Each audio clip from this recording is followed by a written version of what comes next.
ब्रह्मा की विनती मर्म स्पर्शी, मर्म हरि का छू गई। तज योग निद्रा जाग उठे प्रभु, ले प्रकृति करुणामयी। भयभीत सुरगण त्रस्त पृथ्वी, जानि ग्रस्त विषाद से। आकाश बाणी नाथ ने की, घोर गहन निनाद से। सब हो उठे संतुष्ट धीरज, युक्त वचन प्रसाद से। कथा शुरू होत है, आओ पवन कुमार। राम लखन सिया जानकी, सदा करो कल्याण सिया राम। सदा करो कल्याण सियावर, रामचंद्र पद जय शरणम। शंकर हरि ओम जय जय सिया राम, हनुमान जी हरे। जय सिया राम। सभी भक्तों का बहुत बहुत स्वागत है। आज हमारे प्रभु श्री राम लला का प्राकट्य उत्सव है। आइए मिलकर सभी उसी आनंद में चलते हैं। ये तो पुराणों ने भी प्रमाणित किया है कि जो अवतार होते हैं वो उनको तो ऊंचा कुल मिलता है। जिसकी कीर्ति त्रिजग व्यापी है, राम ने भूमि वही छाटी है। नक्षत्र गगन में ही खिलते, अवतारों को ऊंचे कुल मिलते। यह बात पुराण प्रमाणी है, ये रामायण श्री राम की अमर कहानी है। मनु शत्रुपा, अदिति कश्यप, दशरथ कौशल्या ने कठोर तप किया था, इसलिए इनको राम निधि पानी ही है। मनु शत्रुपा व अदिति कश्यप, दशरथ कौशल्या हुए कर तप।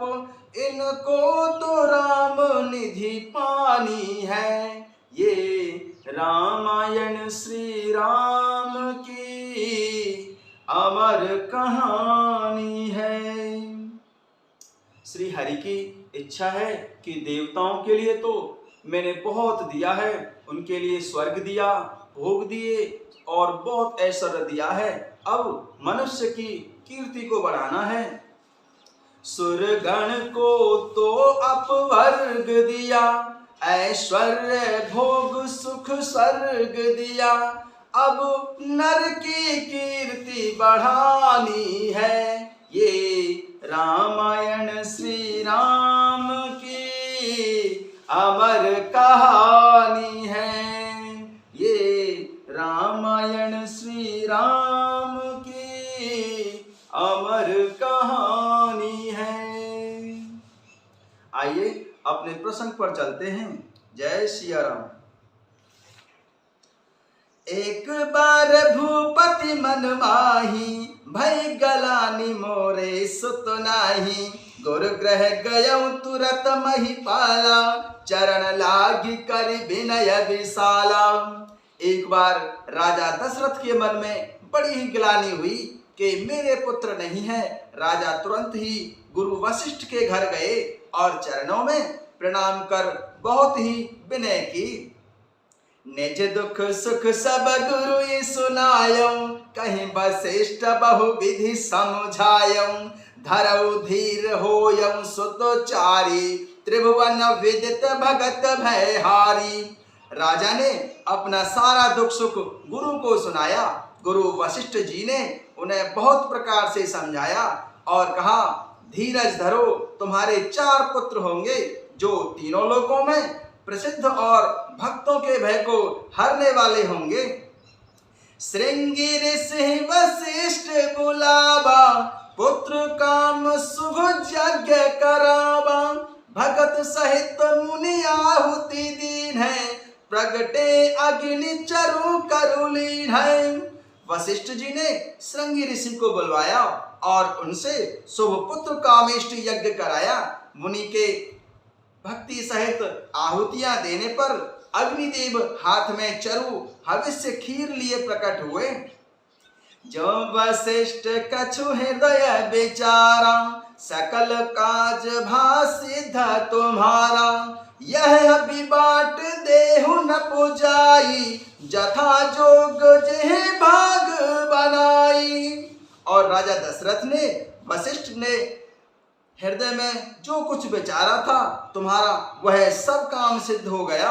हे राजन, अब तुम जाकर इस हविष्यान्न पायस खीर को जिसको जैसा उचित हो वैसा भाग बनाकर बांट दो। तब अदृश्य भय पावक, सकल समहि समुझाय सिया राम। परमानंद मगन नृप, हरस न हृदय समाय सिया राम। तद अनंतर अग्निदेव सारी सभा को समझाकर अंतर्धान हो गए। राजा दशरथ जी परमानंद में मगन हो गए और उनके हृदय में हर्ष समाता नहीं था। तब ही राय प्रिय नारी बुलाई, कौशल्यादि तहाँ चले आई। अर्ध भाग कौशल्य हूँ दीना, उभय भाग आधे कर कीन्हा। उसी समय राजा ने अपनी प्यारी पत्नियों को बुलाया। कौशल्या आदि सब रानियां वहां चली आईं। राजा ने खीर का आधा भाग कौशल्या को दिया और शेष आधे के 2 भाग किए। कैकई कहनप सो दयहूं, रहो सो उभय भाग पुनि भयहूं। कौशल्या के कई हाथ धरे, दीन सुमित्र मन प्रसन्न करे। वह उनमें से 1 भाग राजा ने कैकई को दिया। शेष जो बचा रहा उसके फिर 2 भाग हुए और राजा ने उनको कौशल्या और कैकई के हाथ पर रखकर अर्थात उनकी अनुमति लेकर और इस प्रकार उनका मन प्रसन्न करके सुमित्रा को दिया। यही विधि गर्भ सहित सब नारी, भई हृदय हर्षित सुख भारी। जा दिन ते हरि गर्भ आए, सकल लोक सुख संपत्ति छाए। इस प्रकार सब स्त्रियां गर्भवती हुई।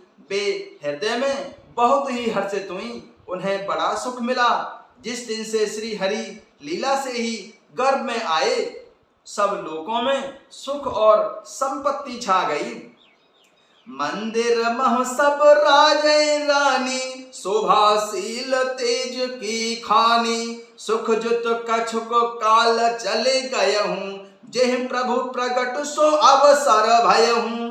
शोभाशील और तेज की खान बनी हुई सब रानियां महल में सुशोभित हुई। इस प्रकार कुछ समय सुख पूर्वक बीता और वह अवसर आ गया जिसमें प्रभु को प्रकट होना था। जोग लगन ग्रह पार तिथि, सकल भय अनुकूल सिया राम। चर अरु अचर हर सजुत, राम जन्म सुख मूल सियावर। रामचंद्र पद जय शरणम, शंकर हरि ओम जय जय सिया राम। हनुमान जी हरे, मंगल भवन अमंगल हारी। द्रवं सुदशरथ अजिर बिहारी। योग लग्न ग्रह वार और तिथि सभी अनुकूल हो गए। जड़ और चेतन सब हर्ष से भर गए, क्योंकि श्री राम का जन्म सुख का मूल है। सारे ग्रह थे उच्च के, लगन बार अनुकूल।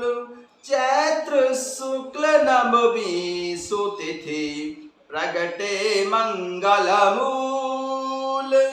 प्रगटे मंगल मूल।